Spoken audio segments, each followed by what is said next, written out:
He kind of smiled to his friend as he told me this. He said, "Oh, it's easy.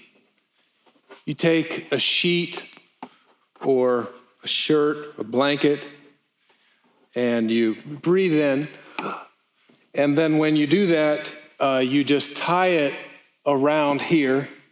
And then once it's tight, you drink some water or some tea, and then that will just sit on top of that. And that's how you go to sleep when you're still hungry."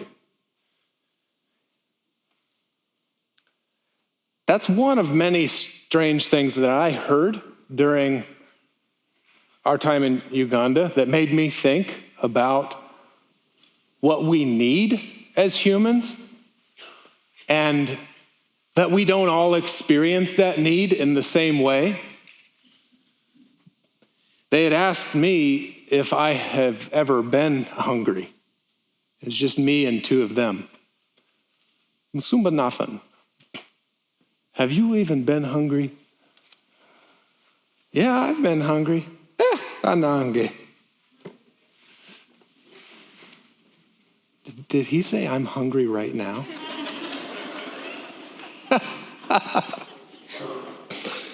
Oh, man. I can't think of a clever way to tie that in, but that's funny. There are things that I do need. The distance, the cultural distance between what I noticed, it only brought to light the things that I do need and my relationship with those things. Like, I need to feel a sense of value. So do you. There's a number of ways that I do this. I've always been shaped like this. That wasn't a joke. Yeah, it was. But I've always also wanted to be 240 pounds of muscle at 6'4". I've just wanted to take up space because I've watched men that are big like that, the way they stand, a little bit of chest hair burling out like that. Oh, man, not me. I'll have to find another way to feel valuable. Maybe in your life, even the shape of your body is related to your need to feel valuable. I also need affirmation. I need to be kind of connected in a way that the people that I respect speak back into my life that what I'm doing is working. I need meaning. I need to feel that the things I'm doing with my minutes are counting towards what I think a life should be lived for, what I think my life should be lived for. This is a sermon about what you need. One of the things that I'm going to do in this sermon is breathe with you, which may feel strange that I've even said that. But for some of you, you came into the room today, and if you could just breathe one good deep breath, it may be the most transformative thing that happens in your experience here at church. If you could just breathe. So what I'm going to do is I'm going to breathe in as deeply as I can, and then when I think I've got my lungs all the way full, I'm going to take another sip of it, even more, and then I'm going to try to breathe it out as slowly as I can. I'll do that, and then we'll do that together.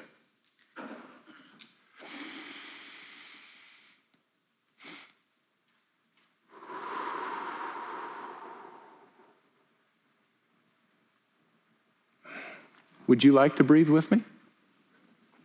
Let's breathe.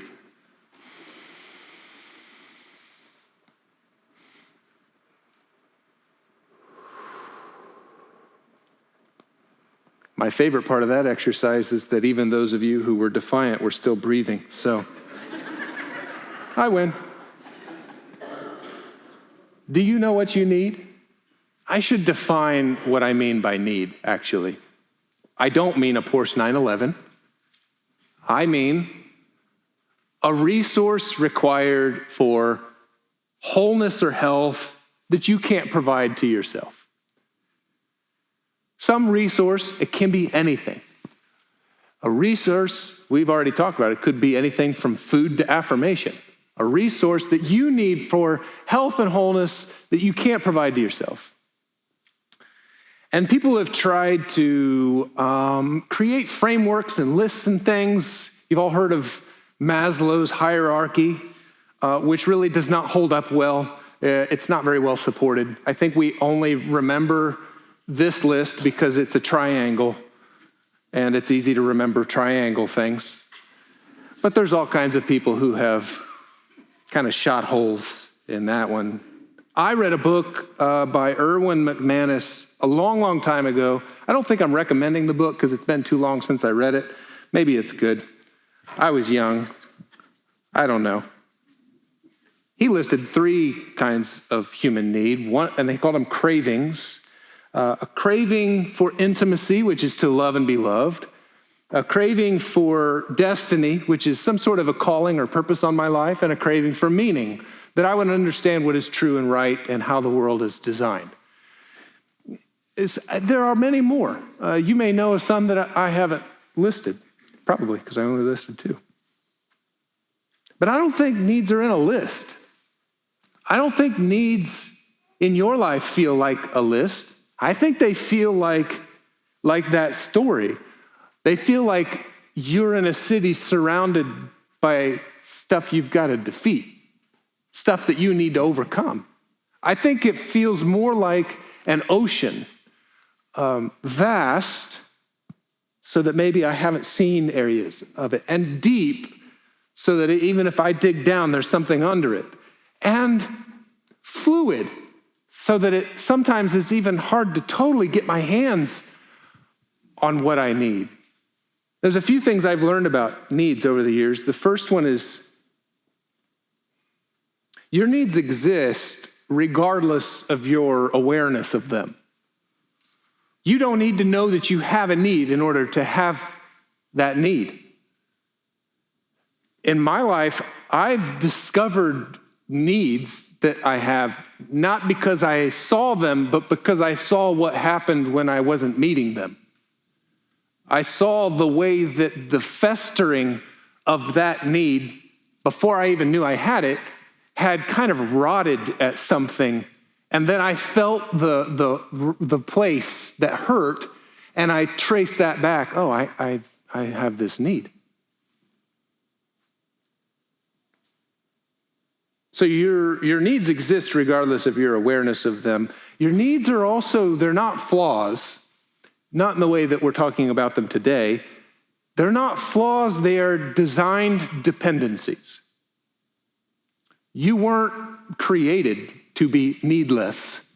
You were created with enormous need. You were created as part of a system designed to work with creation. Not only with God, but with nature and with man. And all these things are to work together to meet your many, many needs, which you cannot meet in yourself. That's why Jesus said, no branch can bear fruit on its own. So your needs exist regardless of your awareness of them. And they are not flaws, they're design dependencies. And you are shaped by the way that you meet your needs. This is way easier to see in other people than it is in yourself, by the way. Have you ever been in a situation where somebody accidentally used the diesel nozzle? Any show of hands? Anybody want to? Good, praise the Lord.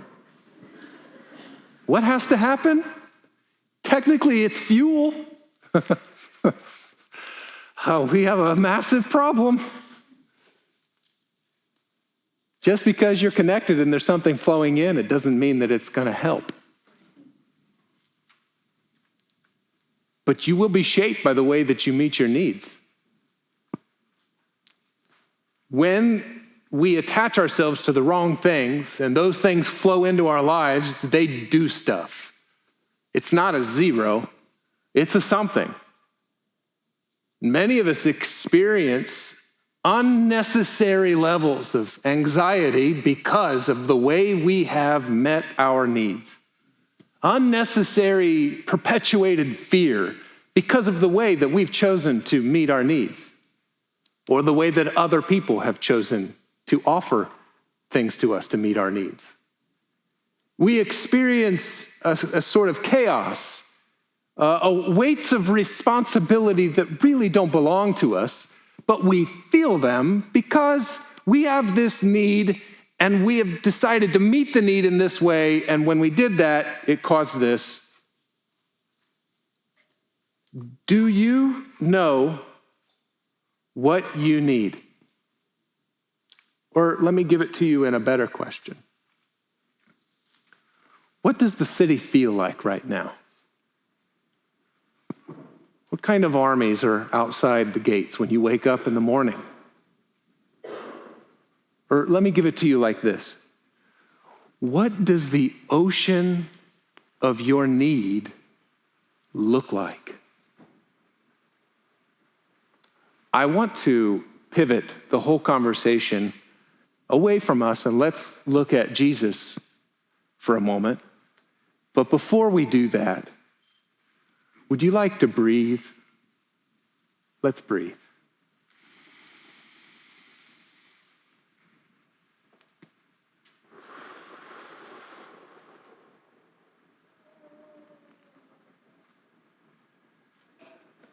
There's a kind of a famous situation that happened with Dallas Willard where they were kind of going around a circle, as I understand it, and trying to describe Jesus in one word. And they were all choosing the words that I think you and I would choose: Lord, Master, Savior, Teacher, Friend. And then they got to Dallas Willard. He said, relaxed. Yeah, I heard it. I heard it in the first service too. It's this reaction that we have.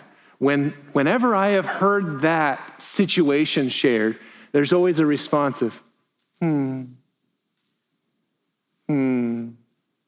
as if we're saying, must be nice. But it's kind of tricky though, isn't it? Like a sermon about relaxing to kick off the year. How's that for a passionate resolution? Let's go 2026 and just chill, man. We can't be saying in this relaxed idea, which I agree with, Jesus is relaxed, but he's not apathetic. I mean, this is the most missional person ever to walk the planet.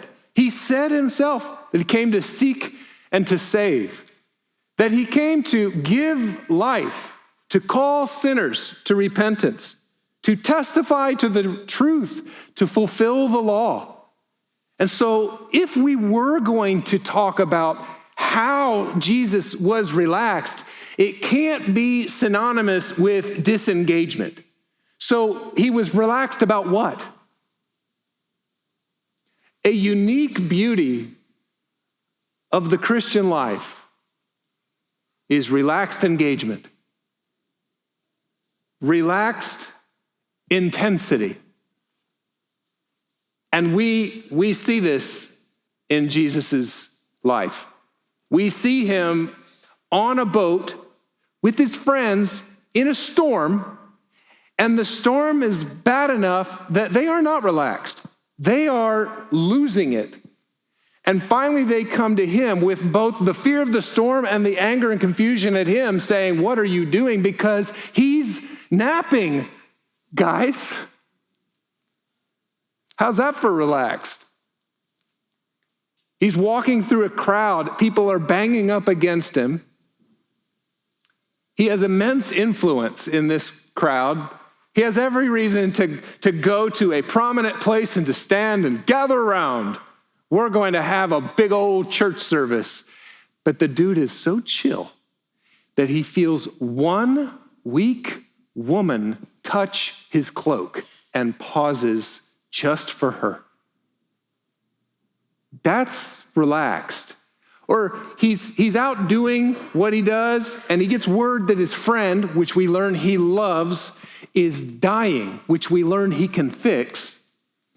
But he doesn't go right then. He just says, you know what? Let's give it a couple days. That's swagger.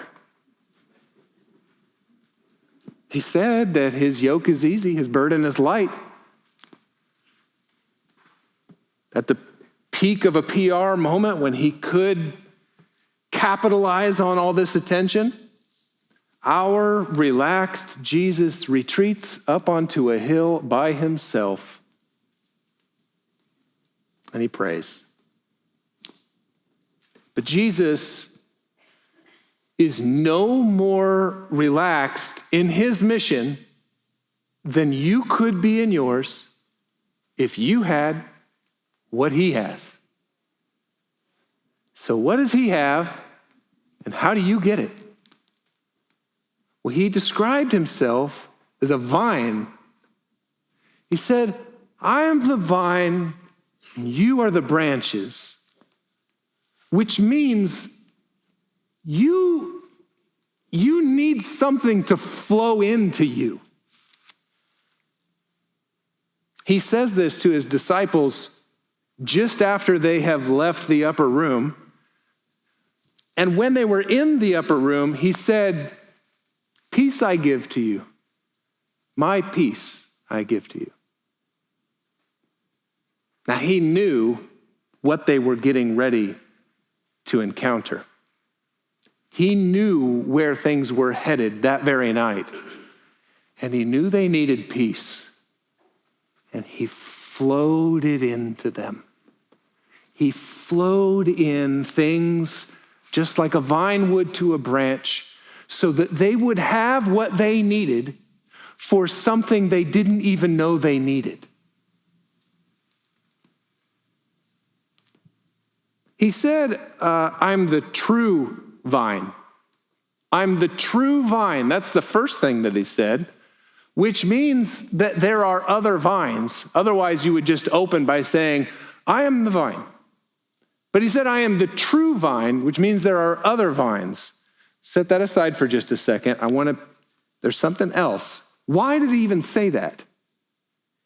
He teaches them in the upper room for a while, and then the Bible tells us that they leave the upper room. He said, let's go.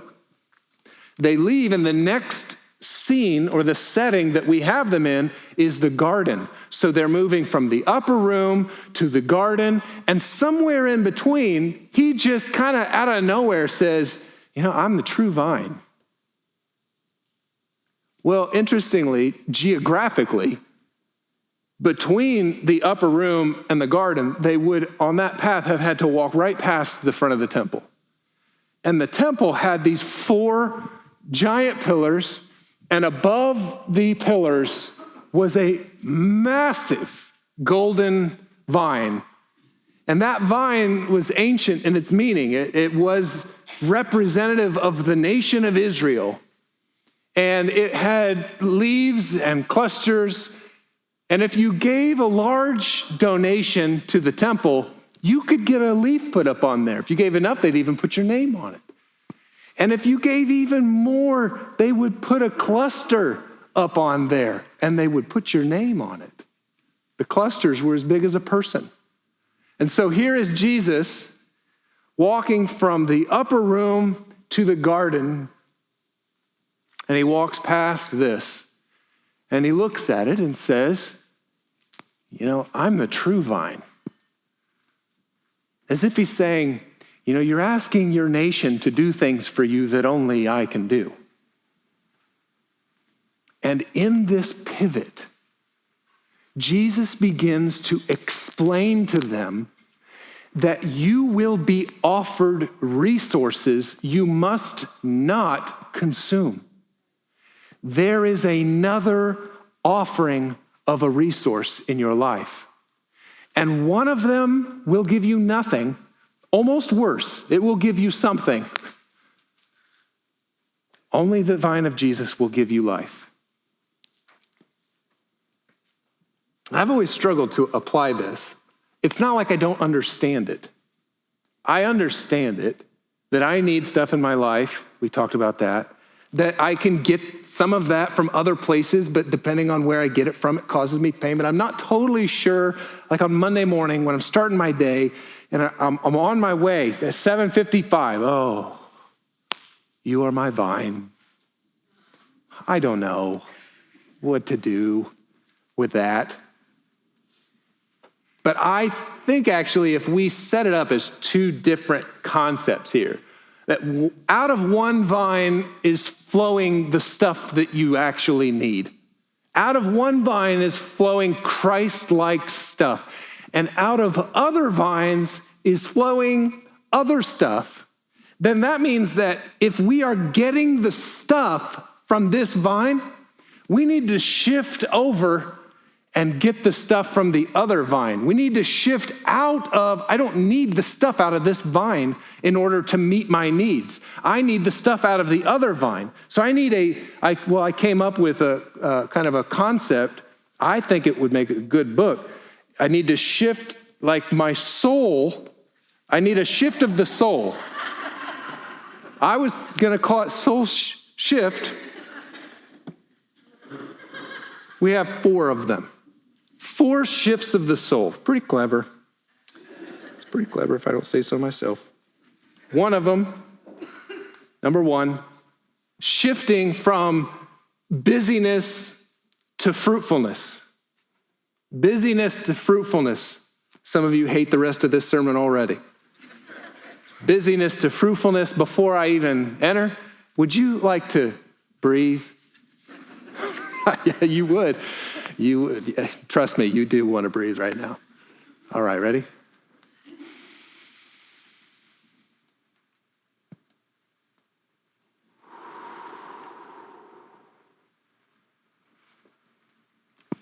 Out of the vine of Christ flows fruitfulness. You know the story of Mary and Martha. They were hosting. It's convenient for us, for the setting, that they were both hosting the same situation. That way we really get to compare them against each other. But they went about hosting in completely different ways and kind of became our model of this, the difference between being busy and being fruitful. Martha went about all of the tasks of the house, all of the stuff and the things, and why isn't anyone helping me? I've got so much to do. Look at her, sitting there doing nothing. And Jesus is not a fan of this reaction. Martha is described with 3 painful adjectives: distracted, worried, and upset. But we know the problem. We know what's going on. We know that in our society, when I tell you that I'm busy, that means that I'm in high demand. That means that a lot of people count on me, that I am important. I'll schedule you, and this is actually so deeply ingrained that busyness is a quality, that we show respect to one another. That when I want to spend time with you, I'll preface by saying, I know you're busy, and what that's saying is, I know you're really important, but mercy. There is a very big difference between being busy and being fruitful. And my friends, you do not need to be busy. We do go through seasons of busyness, that means that maybe we got caught off guard with more things to do. But when that becomes weeks, and then it becomes months, and then it becomes years, we have decided to be busy. It is self-inflicted. And I'm going to preach this morning. Is that all right? I'm going to say some stuff. I think there's three, I'm not going to say that they are the only reasons. I think there's three primary reasons that we choose busyness out of this vine, whatever it is. But it comes from a place of need.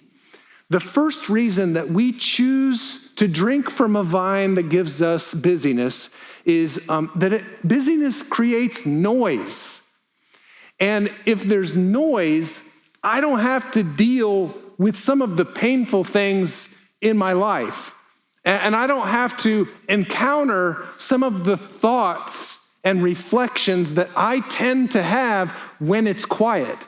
And so, knowingly or unknowingly, what I've done is I've created a schedule from the moment that I wake up to the moment I go to sleep, sometimes even with a rigorous devotional time, so that even that is not too quiet.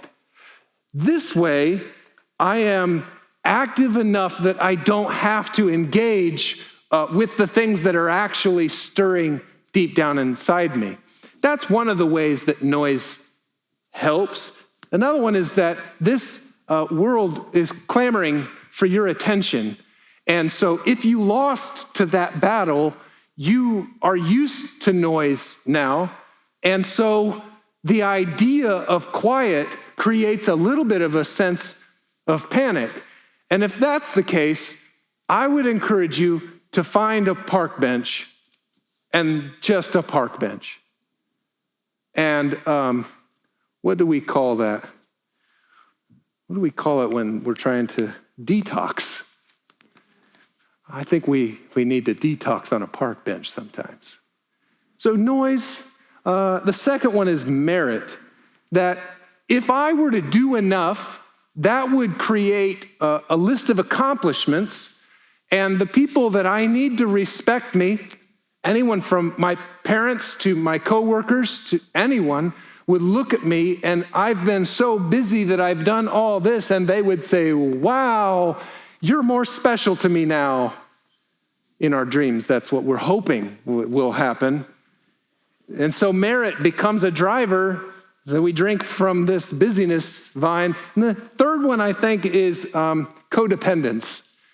That I stay busy, not even doing the stuff I want to do directly, but I'm meeting everyone else's needs. And so if I have made all of you happy, you can't not like me.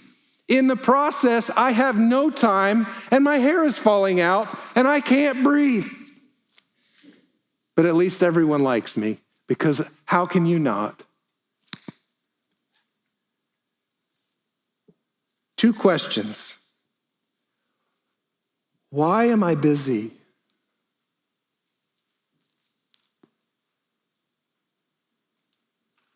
Is this fruitful?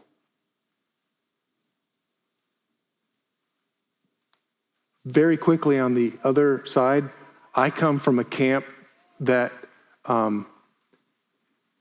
we busy ourselves with fruitfulness to the point it's no longer fruitful. Too much fruit rots at the bottom. Be great at a couple of things. The kingdom will survive with a piece of fruit from you, not a whole basket. So too much fruitfulness can become busyness too. Ask Jesus, is this fruitful? From the vine of Christ flows fruitfulness. Second, shifting from comparison to contentment. But before I talk about that, about shifting from comparison to contentment, let's take a moment to just breathe together.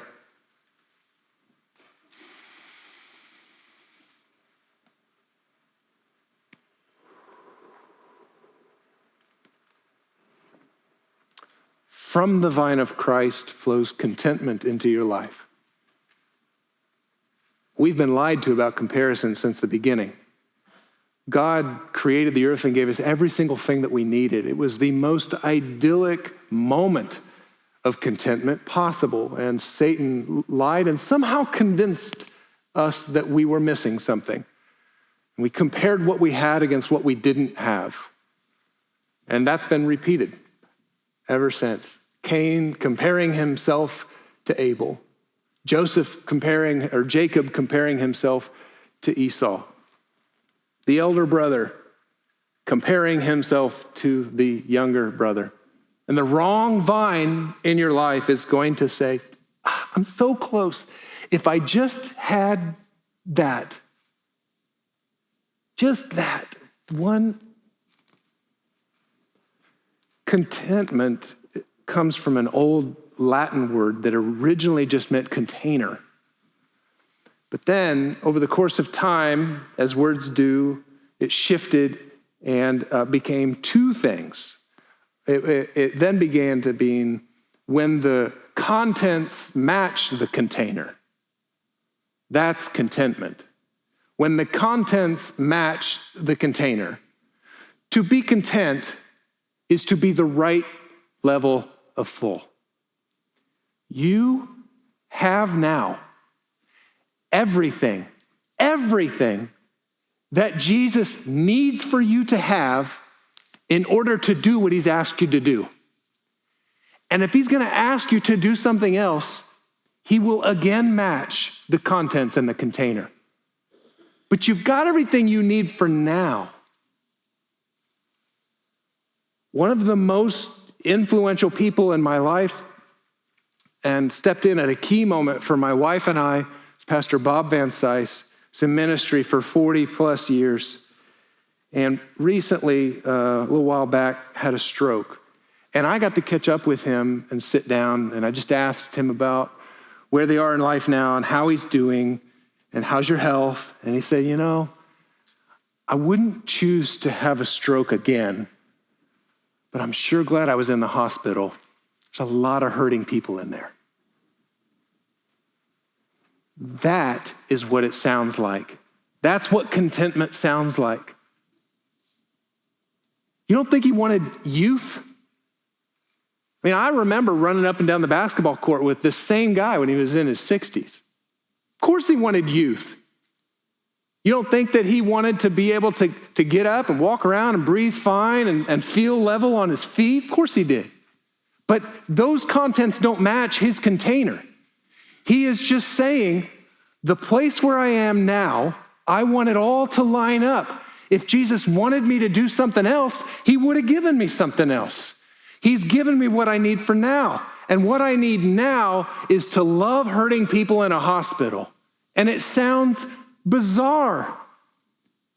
But we're supposed to sound bizarre.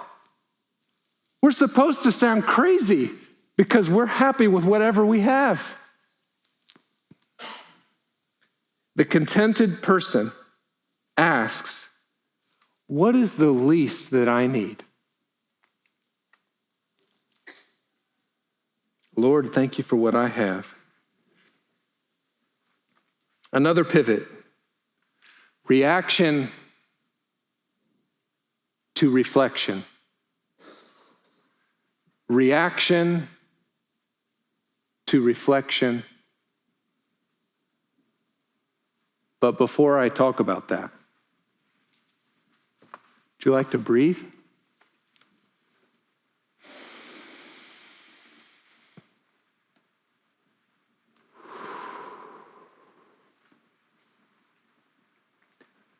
Peter is our reactive friend.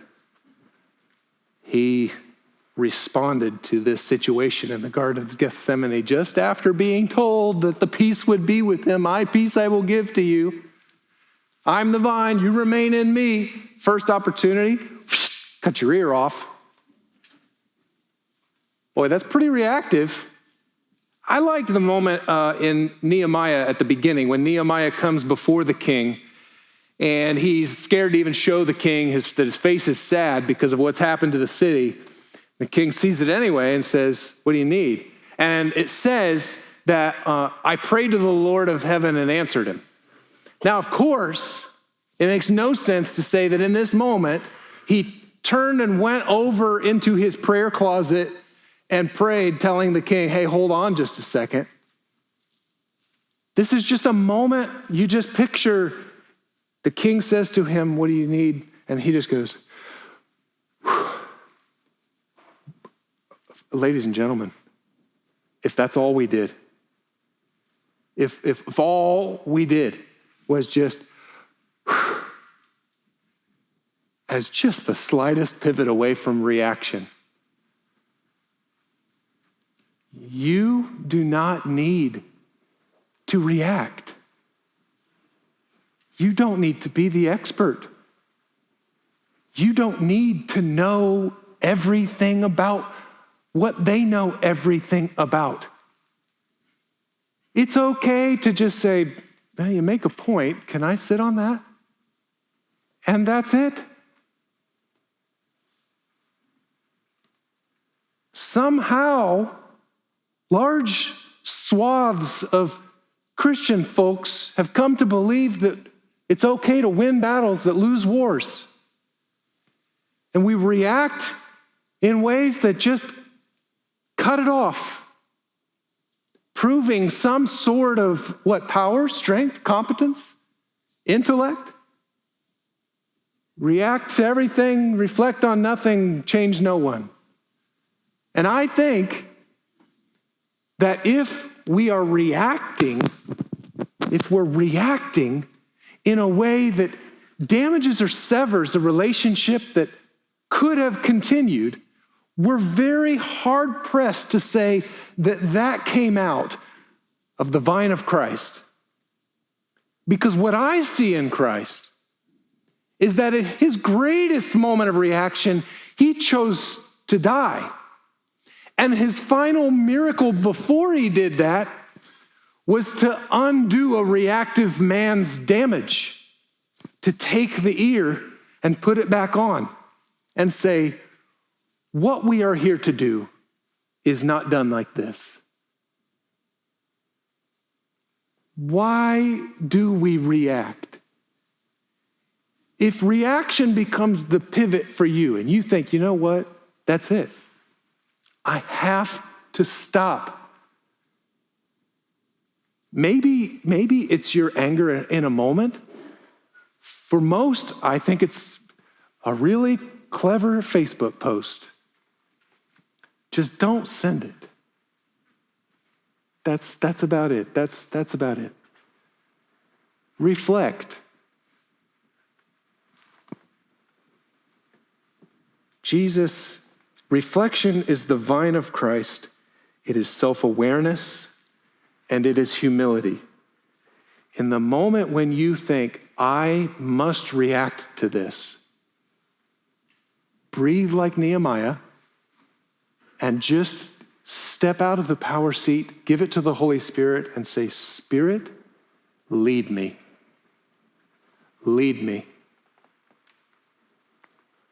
The last pivot. Independence to connection. Independence to connection. You know the drill. Ready?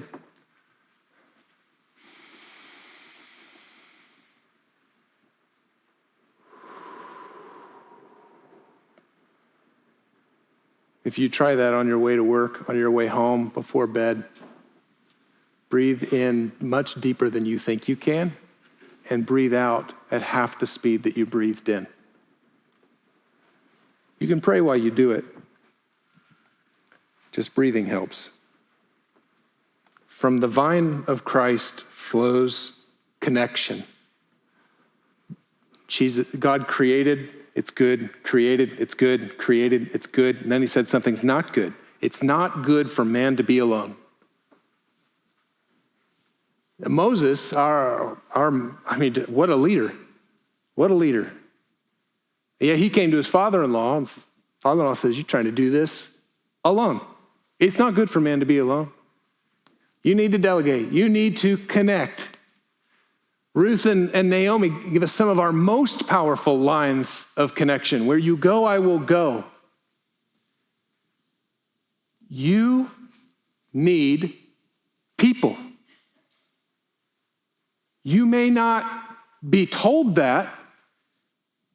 You may be told that to grow and develop is to become sufficient, self-sufficient, a self-made man or woman.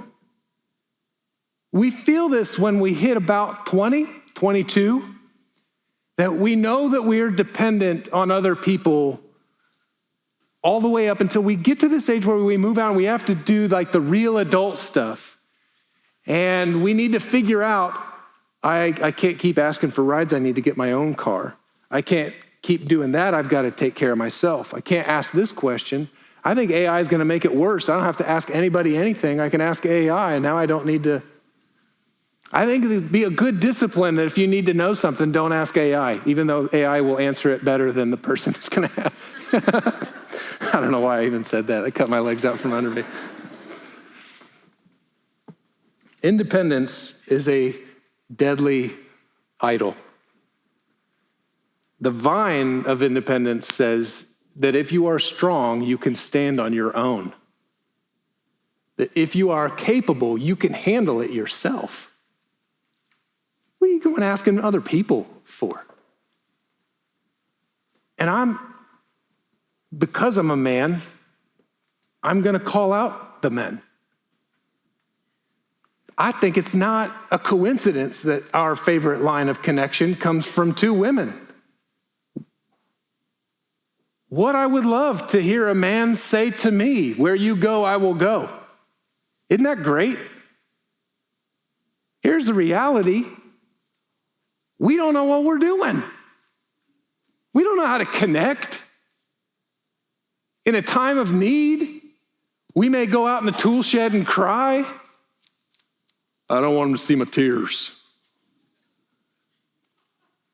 I've had men soak this part of my clothing. That's real living. That's real connection. When's the last time, speaking to the men, when's the last time you told another man, I need you? You do. You know you do. I need you in my life. This is a muscle that has been atrophied since you were a little kid. Those of us who are in our 40s or maybe late 30s, we remember when the neighborhoods were full of kids on bikes. And that was easy. Connection muscle back then was, I flexed it every day. I was strong. I didn't care who you were as long as you had a bike. And as you get older, you stop learning how to do that. And life becomes deeper and a little bit more complicated. I'm not sure how to connect with you now. And if I tell you that, how are you going to look at me? If you give me the wrong, I'm out, man. If the connection muscle is atrophied, it needs to go into the weight room. And I'm going to give you 2 heavy weights.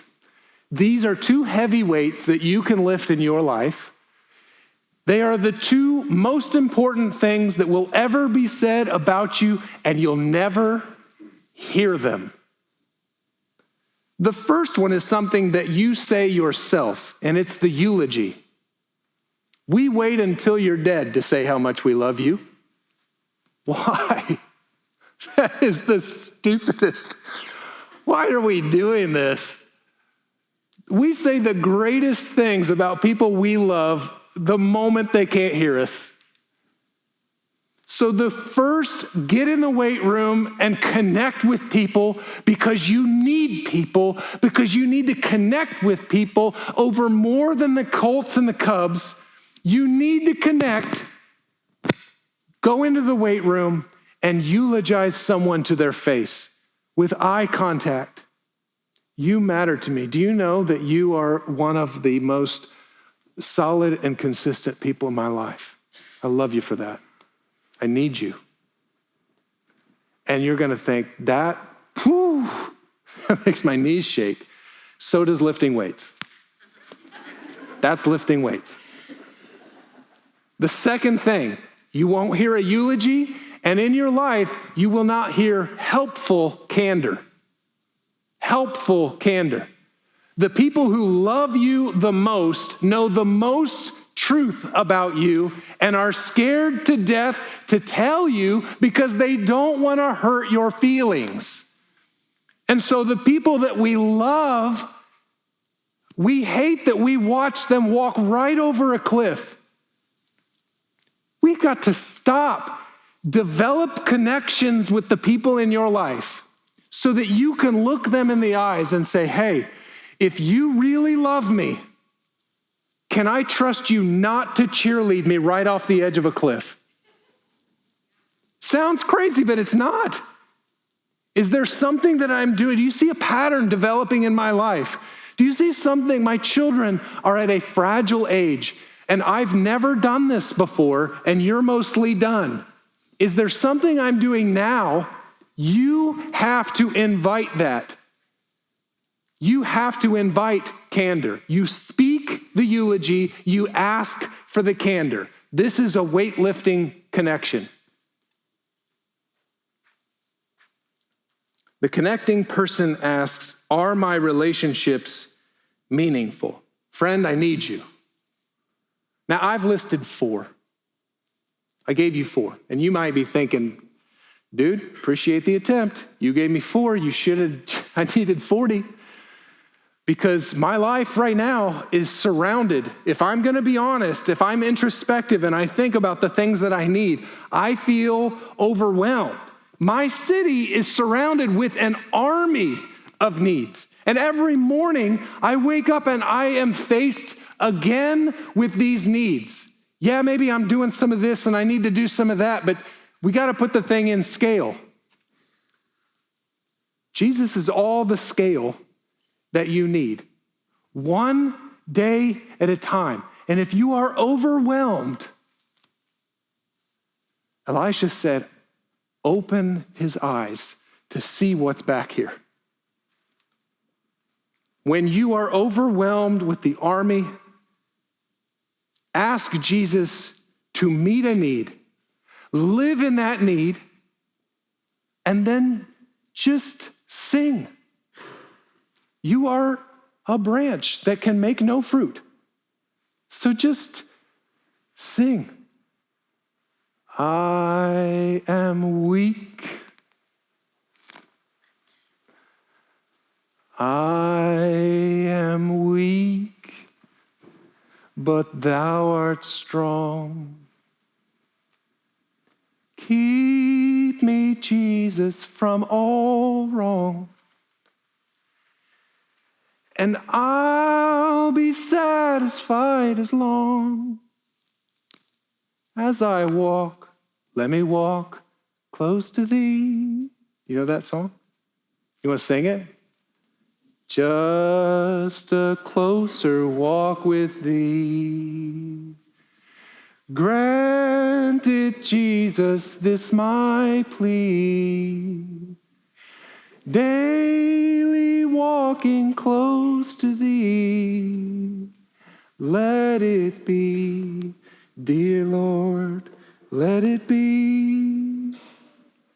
No branch can bear fruit by itself. Don't worry about it. Just open your eyes. There's chariots of fire in your hills. All right, just relax and breathe. Calm down.